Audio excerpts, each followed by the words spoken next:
communication, c'est le problème interculturel. En linguistique, on dit toujours qu'un message, c'est comme un tube à deux bouts. Ça veut dire que le message qui part, donc chez celui qui dit quelque chose, et le message qui arrive chez celui qui reçoit le message, c'est jamais le même. On va prendre un exemple, avant de parler de culture, déjà d'expérience personnelle psychologique. Exemple pour moi, quand j'étais enfant, on jouait avec des petits soldats comme ça en plastique ou en plomb, et on s'amusait avec ça. Et pour moi, militaire, ça voulait dire ça. Et puis ça voulait dire aussi, je me souviens, les militaires avaient des biscuits, c'était la ration à manger comme ça. Et puis nous, gamins, on voyait passer les militaires, puis on voulait des biscuits. Alors on disait biscuits, biscuits, pour avoir des biscuits. Ça, c'était mon expérience des militaires. Et puis après, évidemment, j'ai lu, et puis j'ai vu à la télévision que, parfois, les militaires, c'est aussi la guerre, c'est autre chose. Si moi, j'emploie le mot militaire, c'est moi qui produis le message, dans mon film à moi, le militaire, c'est, oui, celui de la télévision qui tue, etc., mais c'est aussi le petit soldat avec lequel on s'amuse quand on joue au fond, etc. Si j'emploie ce mot devant quelqu'un qui vient de Bassora, par exemple, et qui a vu enfant tous les jours les militaires irakiens partir à la frontière iranienne, et qui a entendu toutes les nuits les gémissements des blessés ou les pleurs à cause des morts, qui revenaient de la frontière, évidemment que militaire, pour lui, c'est pas le même film. Donc on voit bien déjà au niveau de l'expérience psychologique dans la communication qu'un message, c'est un tube à deux bouts. Le message qui part et celui qui arrive, c'est jamais exactement le même. Alors en plus, chaque personne, elle est intégrée dans une culture. Une culture, elle a des valeurs, elle a des normes. C'est souvent les valeurs sont souvent très proches. L'honneur, la dignité, le respect de l'autre, la tolérance. Il y a beaucoup de valeurs qui sont assez communes, mais souvent elles s'expriment dans des normes très différentes. Et il faut faire un travail là-dessus. Alors voilà ce que je dirais, ce qui me paraît le plus important pour la problématique de ce qu'on appelle la communication quand on est migrant. Et pour la société d'accueil, évidemment.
Je suis Rehan Güzel.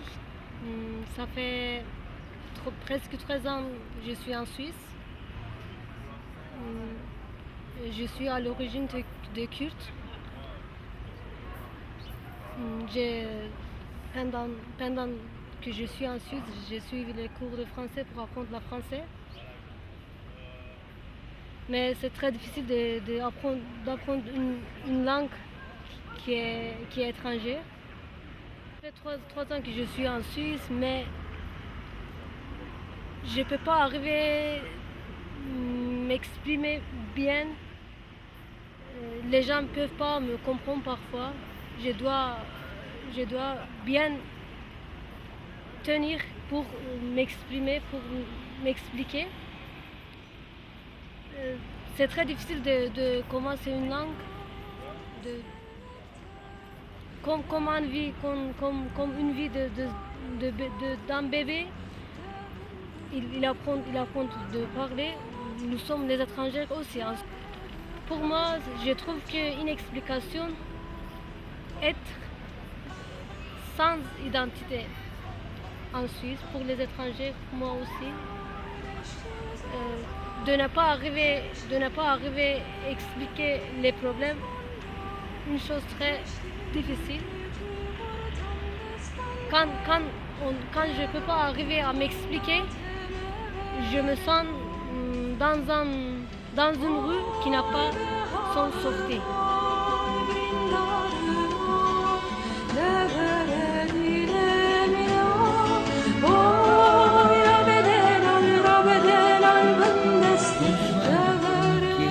Tout le monde, pour les enfants, pour les parents, pour les femmes, pour les hommes, et aussi pour le besoin de communiquer, pour la société qui accueille, qui se sent des fois aussi démunie, où on doit vraiment des fois trouver des moyens, aider les gens, faire la médiation pour qu'il y ait une meilleure compréhension. Parce que c'est déjà la langue qui n'est pas commune, donc on n'arrive pas à se comprendre, mais aussi des fois c'est la culture qui est différente et qu'on n'arrive pas à comprendre, à communiquer.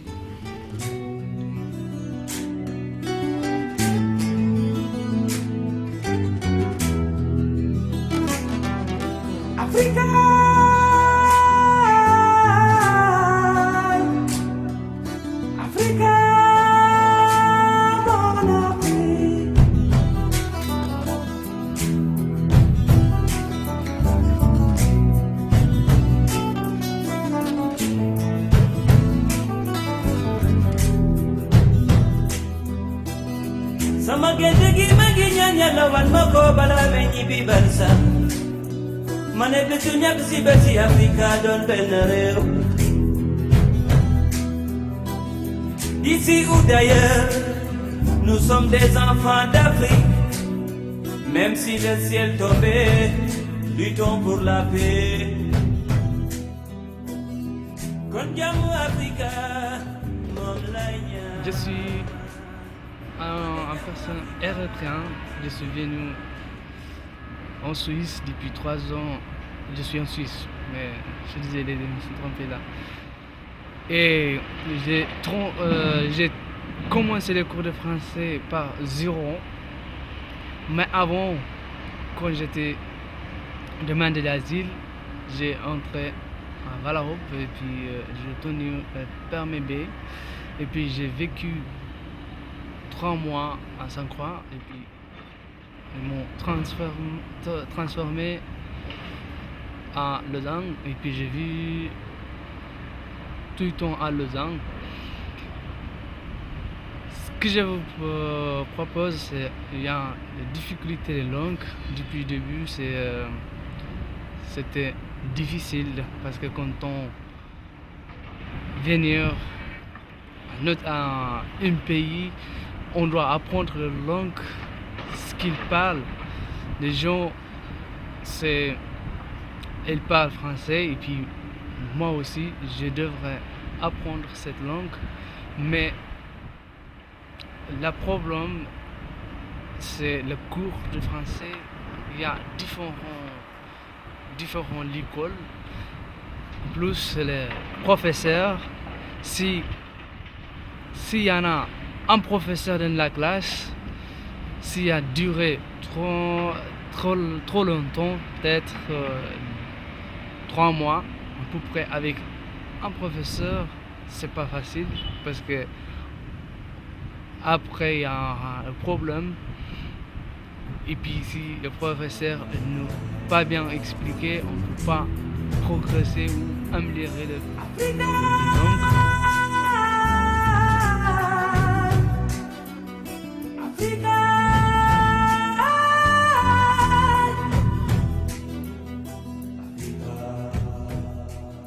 Alors oui, Bien sûr, il y a quelques difficultés pour se faire comprendre, mais ça c'est notre travail. Nous avons les moyens, nous avons les méthodes qu'il faut et les outils pour pouvoir transmettre le savoir et communiquer avec ces personnes qui viennent de différentes cultures.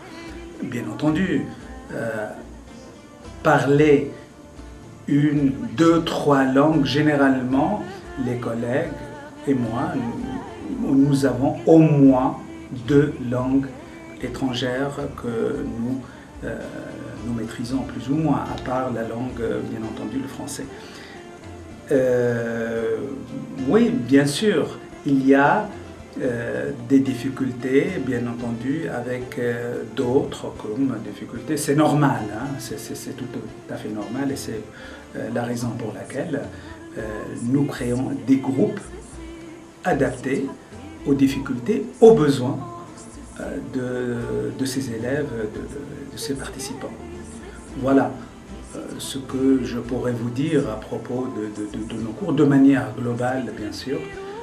Les cours que nous donnons aux récurrents d'asile et ce qui sont pour nous, donc nous parlons bien entendu des cours FLE, donc français langue étrangère, qui sont à Crissier, à Sainte-Croix ou à Langemal.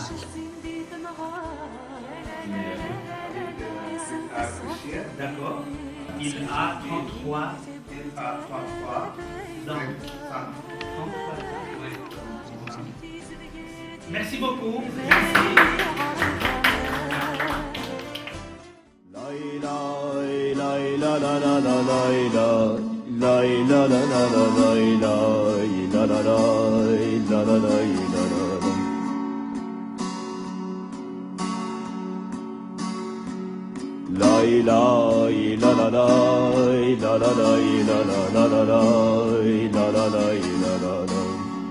Avant que je suis venu ici en Suisse, je ne parle rien de tout français.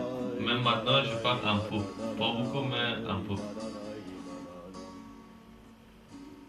C'était difficile avant pour moi. Parce que j'étais à Nyon, ça fait 6 mois. Je pense que vous connaissez, on a arrivé sur la tête. Il y a beaucoup de personnes là-bas pour vivre.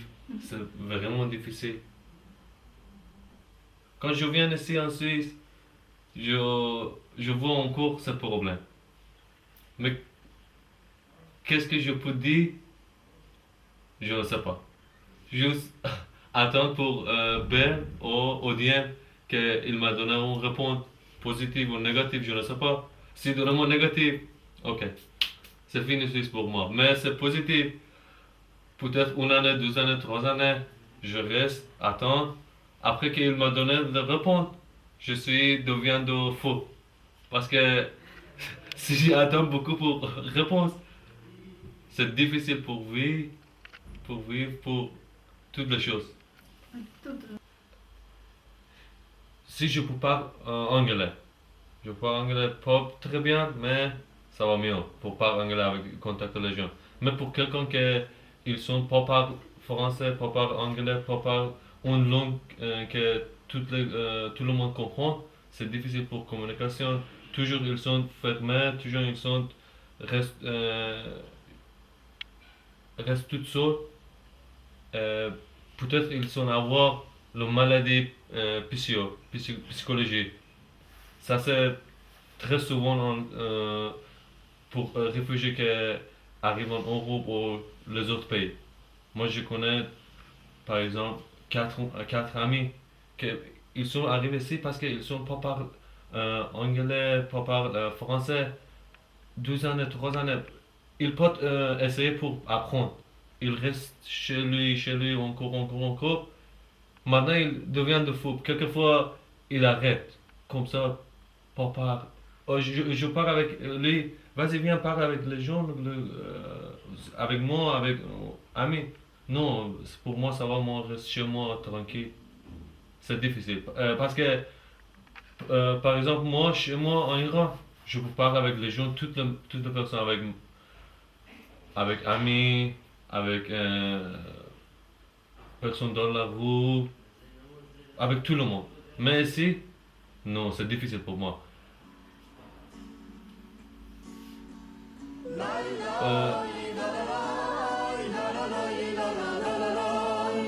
c'est ça. Oui, c'est ça.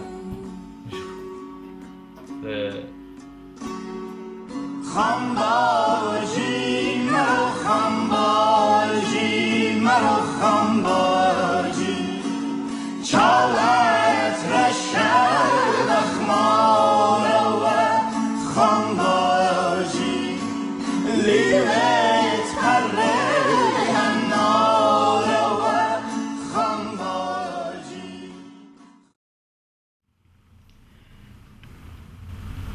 La langue,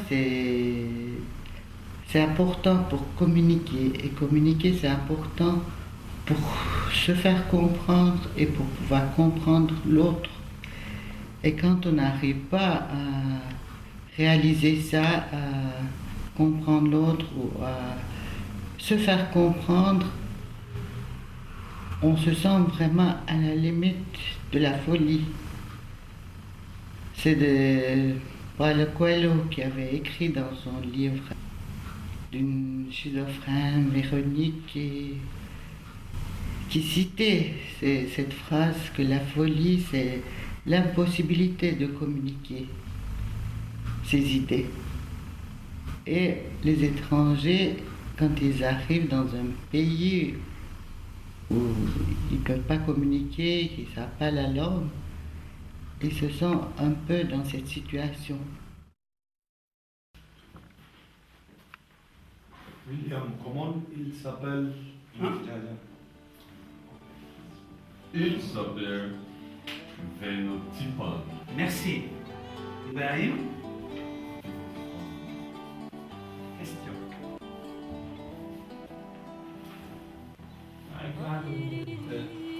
Comment il s'appelle? Comment? Comment il s'appelle? Ibrahim. Non. Comment il s'appelle? Ibrahim, regarde. Comment il s'appelle? Comment il s'appelle? Il s'appelle Imran. Imran, oui. Imran. Imran. Comment tu écris Imran? I. Oui. I.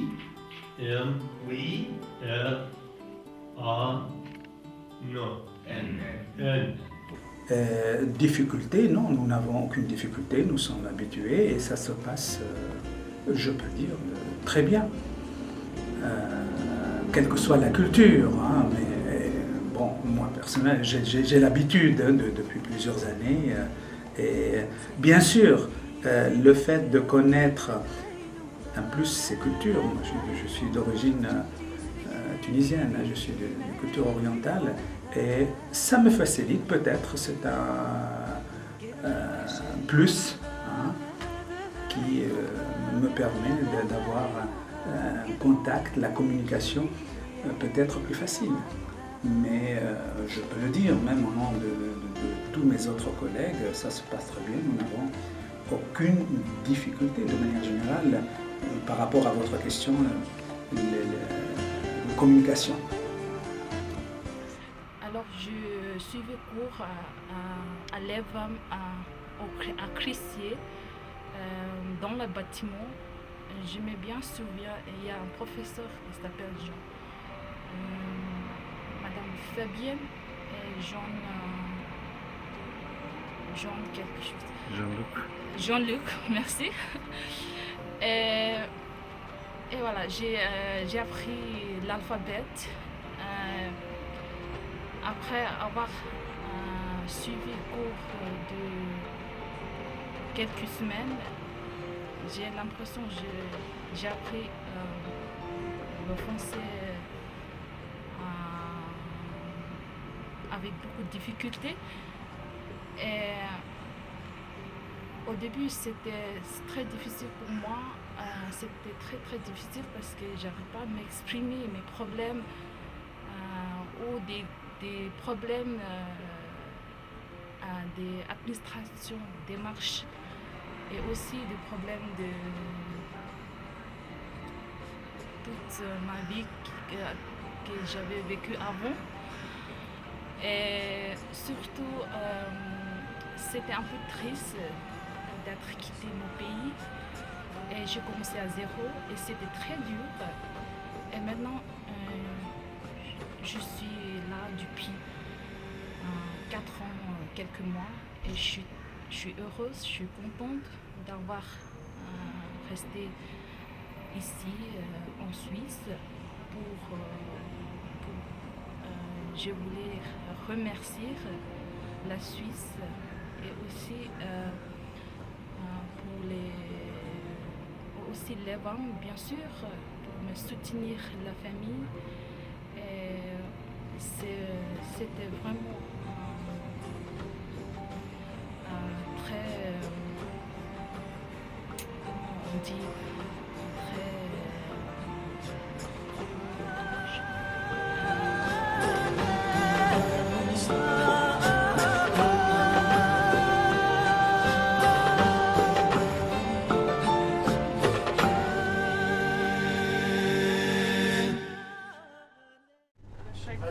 Antes falavam que era antes do fim do ano, mas acho que agora já mudaram.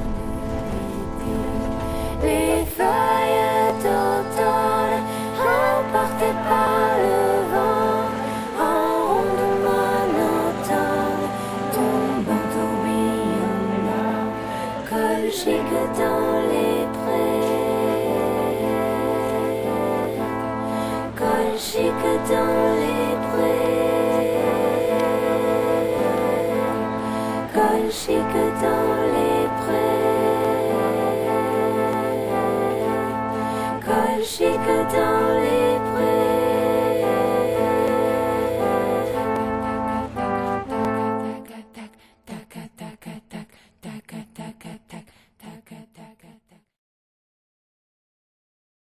Comment je vois les immigrés dans leur travail d'intégration?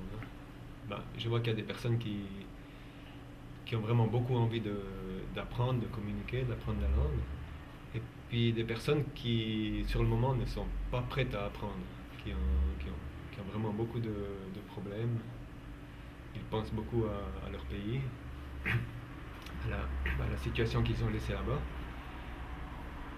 Et puis, bon, je pense qu'il faut arriver à sentir l'état de la personne sur le moment et puis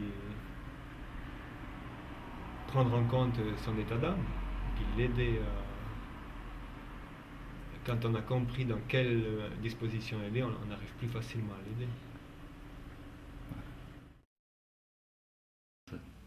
Et alors, si vous posez la question de la communication avec les migrants en général, que ce soit des réfugiés d'asile, des réfugiés statutaires, peu importe, ce qui compte, c'est deux aspects.